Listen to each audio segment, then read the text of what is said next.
정말 도로 위에서는 여러 가지 일들이 일어나는데 특히 욱하는 성질을 못 참으면 이런 일이 일어날 수 있습니다. 홍순빈 아나운서. 네, 바로 이 욱하는 성질 때문에 하룻밤 사이에 여러 차례 범행을 저지르는데요. 이번에도 이 모습을 숨기지는 못했습니다. 영상 보면서 확인해 보도록 하겠습니다. 네, 지금 회색 승용차 한 대가요. 신호를 기다리는 흰색 차량을 이렇게 무리하게 가로막더니 여기에서 운전자가 내립니다. 이 남성이 다짜고짜 조금 전 막아선 그 차량으로 다가가서 저 흰색 차량의 보닛과 앞유리를 내리치고 있습니다. 이 20대 가해 운전자가요. 앞서가던 차량을 앞질러서 가로막고 뒤따르던 60대 운전자를 위협하는 모습인데 당시에 폭언까지 일삼았다고 해요. 이후에 이 차량들 이제 이동을 하는데 이 20대 가해 운전자가 지금 피해 운전자 차량을 따라가는 모습입니다. 네. 보시면요. 흰색 차량을 바짝 붙어서 비상등까지 켜가면서 위협을 하는 듯한 모습까지 확인해 볼 수 있는데 네. 결국 저 피해 차량이 그 가까운 인근 파출소에 차량을 세웁니다. 네. 그런데 가해 차량은요. 이걸 보고도 그 자리에서 달아납니다. 네. 이런 모습까지 찍혔는데 네. 이 안에 지금 수많은 범죄가 포함이 되어 있습니다. 지금 가해 흰색, 회색 차량이 도망가는 모습이 CCTV에 포착하는 모습까지 네. 확인해 볼 수 있습니다. 겨우겨우 저렇게 계속해서 피해 차량을 앞서 보셨죠? 바짝 따라가면서 비상등까지 켜니까 운전하신 분들은 아실 거예요. 뒷차가 비상등 켜고 바짝 붙으면요. 상당히 중압감을 느낄 수밖에 없어요. 불안불안하잖아요. 그런데 손소 변호사님 앞서 네. 신호 대기 중이던 피해 차량을 저 가해 차량이 앞질러 와서 비스듬히 막았단 말이에요. 대체 왜 그런 겁니까? 이유가 있을 거 아닙니까? 아, 참 이게 그 이유를 듣고 보면은 좀 황당하기도 한데요. 네. 앞에 차가 천천히 갔습니다. 하하. 네, 앞에 차가 그 빨리 가자고 천천히 가니까 아, 나는 정말 급한데 빨리 네. 가고 싶은데 네. 답답한 마음에 이제 화가 났고 또 게다가 네. 그 직전에 또 여자친구와 싸웠다. 그래서 화가 난 상태였다라는 네. 이야기 했는데요. 이렇게 그 앞에 차가 서행하니까 빨리 가고 싶은 마음에 또 여자친구와 싸우기까지 해서 화가 나서 네. 이런 일을 저질렀다고 이유를 밝혔습니다. 아니, 그러면 이 땅의 모든 도로 운전자들이 자기 심기까지 살펴야 됩니까? 어디서 이런 어처구니 없는 변명을 늘어나요? 관련해서요, 경찰 얘기 들어보시고 이어가 보도록 하겠습니다. 피해자는 음주운전으로 면허가 취소된 상태로 피해 차량이 서행한다는 이유로 뒤에서 추돌하는 등 보복운전을 하고 4시간 뒤 술에 만취하여 교통사고를 내고 그대로 도주를 하였습니다. 또한 피해자는 보험 처리가 되지 않는다는 것을 알고 물피 뺑소니 사고를 당했다고 보험회사에 허위로 접수를 하여 보험금 130여만 원을 편취한 사건입니다. 피해자는 상당히 두려움을 많이 느꼈고 위협적으로 느껴서 운전이 어려울 정도의 위협을 느꼈다고 진술하였습니다. 그 앞차가 서행을 하니까 자신이 빨리 가고 싶은 마음에 이제 그냥 화도 나고 본인이 개인적인 이제 뭐 사유지만 뭐 여자친구랑 싸워서 화가 많이 난 상태였습니다. 지금 홍순빈 아나운서 얘기처럼 저 내용만 듣고 보면 지금 여러 가지 내용이 다 들어있어요. 지금 일단 앞서 보복 운전 늦게 간다는 이유만으로 앞차가 늦게 간다는 이유만으로 가로막은 것만 지금 있는 줄 알았더니 여러 가지 내용이 지금 들어와 있습니다. 저희가 차근차근 이 가해 차량 운전자의 정말 기행, 만행을 한번 짚어볼까 합니다. 먼저요, 최명기 원장님. 참, 자기 여자친구랑 싸운 것도 있어가지고 홧김에 그랬답니다. 그 앞차 가로막은 게요. 보통 보복 운전하는 사람들 얘기를 들어보면은요, 자기는 아주 운전을 잘한다고 생각해요. 네. 그런데 문제는 뭔가 하게 되면 앞에 차가 안 가는 게 아니라 자기 네. 차가 빨리 가려고 하는 게 문제거든요. 아하. 그러면서 확 틀어서 끼어들려고 그러니까 상대방 차는 비켜줄 틈이 없잖아요. 네. 그거를 자기가 잘못했다는 생각을 하나도 못 해요. 아하. 그러니까 보복을 갖다 하는 거예요. 네. 그런데 이게 이런 분들을 보다가 보면은 운전할 때만 그렇다고 본인은 주장하지만 대인관계에서도 비슷해요. 네. 누가 자기랑 의견이 다르거나 자기 뜻대로 안 되잖아요. 그러면 나랑 생각이 다른가 보다, 내가 틀렸나 보다 생각하는 법이 없어요. 네. 그러니까 여자친구랑도 싸우게 되는 거고요. 네. 자신의 이런 화가 나는 성질 때문에 여자친구랑 싸우게 되고 잘못했다는 생각을 하는 게 아니라 네. 여자친구가 싸우면서 결국은 나한테 잘못했기 때문에 화가 났었던 거고 네. 하필 그때 내가 빨리 가고 싶은데 앞에 차가 안 갔기 때문에 문제라고 하면서 네. 결국은 자기 충동성을 갖다 조절 못하는 거를 인지 못하기 때문에 네. 계속 이런 행동이 이어지는 거죠.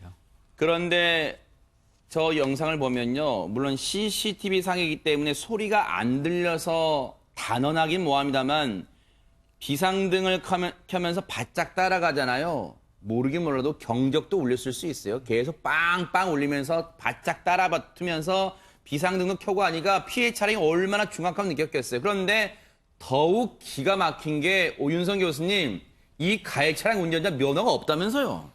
네, 지금 이제 지난 4월 달에 네. 음주운전을 해가지고 면허가 취소가 됐어요. 아하. 그걸 보게 되면 이 사람은 상습적으로 이제 음주운전을 하는 사람이다라고 아하. 우리가 추정을 할 수 있고요. 네.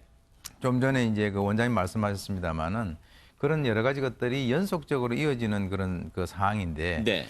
우리가 이제 통상 이게 자극 전환 이론이라 그래가지고 화풀이 이론이라고 해요. 아. 그래서 이제 그 자기 여자친구하고 화가 난 상태에서 뭔가 대상을 갖다가 전환시킨 것이죠. 바로 네. 앞차에다가. 아하. 그래서 이제 화가 나면 술 마시고 음주운전을 하면서 또 앞에 무슨 문제가 있으면 또 거기에 대해서 보복운전하고 네. 이런 것들이 이제 술을 먹었기 때문에 아마 공격성이 더 증가가 된 것 같고요. 아하. 거기에다가 이제 이 혈중 알코올 농도를 우리가 한번 보게 된다면 네.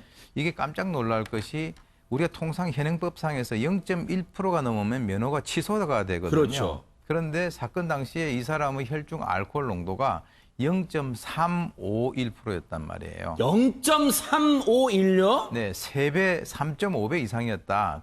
그래서 아. 이제 경찰 측에서는 뭐라고 얘기하냐면 이거 이렇게 술을 마시면 사람이 죽을 수 있는 그 치사량에 가까운 만취 상태였다라고 얘기를 하고 있는데 네. 그렇다면은 거의 인간의 상태가 아닌 그런 상황이었다라고 하는 거죠. 그래서 네. 제가 이제 걱정되는 것이 네. 이 차량이 지나가는 그 과정에서 옆에서 차를 운전하던 이런 분들은 본인들도 모르게 삶과 죽음을 왔다 갔다 했다. 그러네요. 그런 차원에서는 정말 심각한 그런 사건입니다. 네. 그런데 이 차량의 정말로 만행이요. 홍순빈 아나운서 앞서 보신 그 피해 차량을 바짝 따라가면서 비상등을 켜면서 중압감을 주고 압박감을 줬던 거기에만 그친 게 아니었다면서요. 그렇습니다. 이 남성 보복운전에 음주운전에 무면허 이제 운전까지 했는데 4시간 후 인천의 한 도로에서 또다시 범행을 저지릅니다. 네. 그 모습을 한번 확인해 보도록 하겠습니다. 인천의 모습이에요. 이 피해 차량의 모습입니다. 피해 차량이 택시였어요.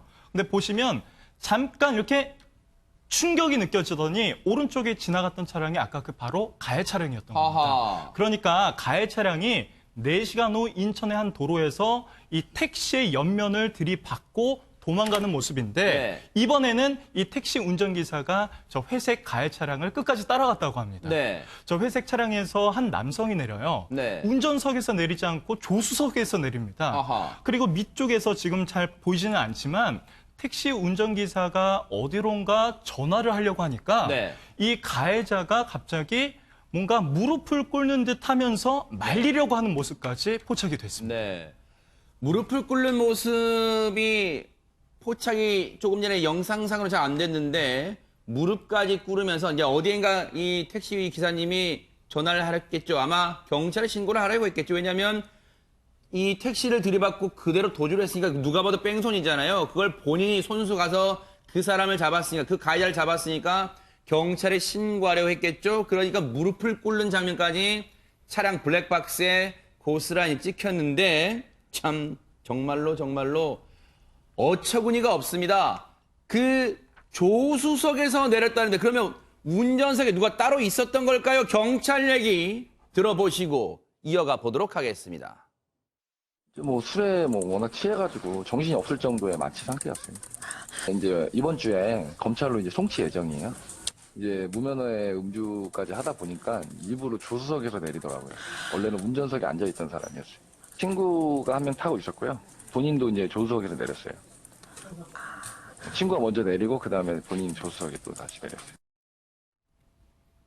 조금 전에 영상 보셨죠? 경찰 얘기 들으신 동안 영상 보셨죠? 바로 무릎을 꿇으면서 애원하듯이 매달리면서 아마 제발요 신고하지 말아주세요. 왜냐하면 0.351%의 거의 치사량 수준의 술을 먹고 무면허 상태에서 운전대를 잡았으니 자기가 그 와중에서 보세요. 무릎을 꿇습니다. 저렇게. 제발요 신고하지 말아주세요. 아마 그랬겠죠. 모르긴 몰라도 최명기 원장님 이거는 뭐 까도남이라는 표를 이럴 때 쓰는 건 적절하지 않을 것 같습니다만 계속해서 정말 이 사람 엄청난 혐의가 나옵니다. 지금. 이 사람은 이제 음주 충동에 과속 충동에 네. 보복 충동에 그런 다음에 범죄에 대한 죄의식도 없는 거죠.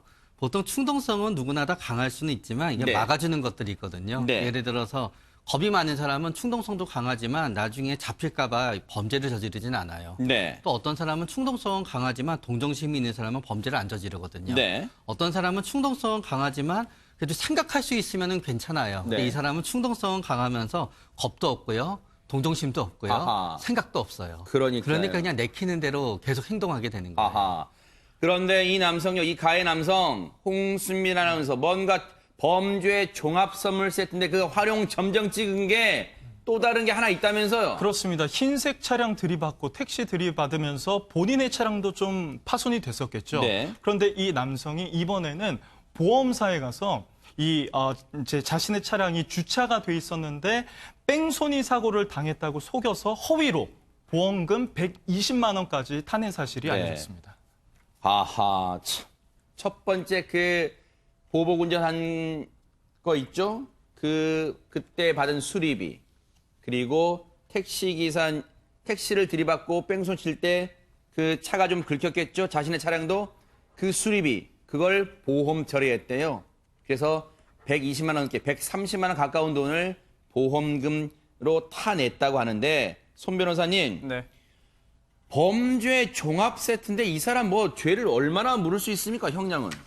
이런 범죄들이 하나하나 따로따로 한 건만 발생했다면 사실 실형이 선고돼서 구치소에 가지 않고 교도소에 가지 않고 뭐 집행유예로 끝날 가능성이 상당히 높아 보입니다. 네네. 하지만 이런 범죄를 한꺼번에 다 저질렀거든요. 하하. 그렇다면은 이제 경합범이기 때문에 충분히 그 실형이 선고될 가능성이 높아 보이고요. 네네. 또 하나 구속 재판의 필요성이 상당히 커 보입니다. 왜요?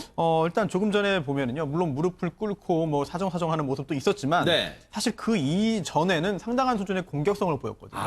그렇다면 이제 다수의 그 피해자들에게 어떤 그 보복 행위를 할 우려가 있겠고요. 네네. 그리고 또 형량을 결정하는 데 있어서 굉장히 중요한 것 중에 하나가 전과 여부, 그리고 또 피해자와의 합의 여부입니다. 네네. 그런데 피해자들이 이제 합의를 해주지 않을 경우에 처음에는 뭐 이제 요청을 하고 부탁을 하고 사정을 하지만 거기서 또 욱해서 또 다른 범죄를 저지를 가능성도 있거든요. 네네. 이제 피해자들에 대한 그 보복 우려도 그 구속 사유 중에 하나로 지금 법에 명시가 되어 있습니다. 아하, 네. 굉장히 중요한 요소고요. 네네. 또 하나는 이 술의 잘못은 아닌 것 같아요. 네. 당연히 술을 마시고 한 범죄도 처벌 대상이고 처벌되어야 되는 것이고요. 네. 거기에 넘어서 그걸 그 후에도 술에 취하지 않은 상태에서도 범죄를 저지른 거죠.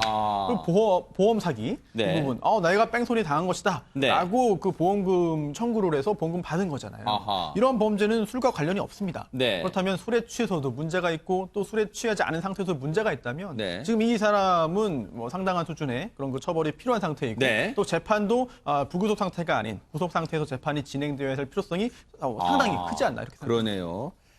이 사람이요, 정말 제정신이 아니야. 욕심도 끝이 없어요. 처음에 130만 원 가까운 보험금을 정말 재수 좋게 타냈잖아요. 그런데 또다시 이 사건으로 수사를 받고 있는 도중에 또다시 뺑소니를 당했다며 보험금을 재차 신청하니까 경찰이 가만히 이를 놔둘 리가 없죠. 보험사에 바로 연락했답니다. 이러이러한 사람입니다. 했더니 그래서 보험금 지급하지 마세요. 보험금 지급을 정지하고 그를 경찰에서 검거했고요. 이번 주 안에 검찰에 송치할 예정이라고 합니다. 정말로 이 하마터면요, 다른 끔찍한 제2의 제3의 사고로 이어질 뻔한 그런 사고였습니다. 어처구니 없는 사고였습니다.